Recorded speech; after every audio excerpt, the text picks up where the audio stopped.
பக்தன் ஒருத்தன் நெடுங்காலமா சிவபெருமானோட தரிசனம் கிடைக்கணும்னு வேண்டிட்டு இருந்தான். காலங்கள் கடந்து போனதுதான் மிச்சம். சிவபெருமானோட தரிசனம் கிடைக்கவே இல்லை. அவனோட வேண்டுதல்கள் எதுவுமே நிறைவேறல. கோபம் கொண்ட அவன் சிவனை வழிபடுறதை விட்டுட்டு பெருமாளை வழிபட ஆரம்பிச்சான். சிவன் சிலையை தூக்கி பரண் மேல வச்சுட்டு புதிய பெருமாள் சிலையை வச்சு பூஜை பண்ண ஆரம்பிச்சான். அதுக்கு சாம்பிராணி போட்டான், ஊதுபத்தி ஏத்தி வச்சான். நறுமணம் அறை முழுவதும் பரவுச்சு. நறுமணத்தை உணர்ந்த அவன் பரண் மேல ஏறி சிவன் சிலையோட மூக்க துணியால கட்டினான். சிவன் அந்த நறுமணத்தை நுகரக்கூடாதுன்னு நினைச்சான். கட்டிய அடுத்த நொடி சிவன் அவன் கண் முன்னாடி தரிசனம் தந்தாரு.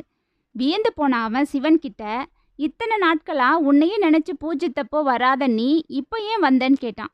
பக்தா, இவ்வளவு நாட்களா நீ இதை வெறும் சிலையா தான் நினைச்சிட்டு இருந்த.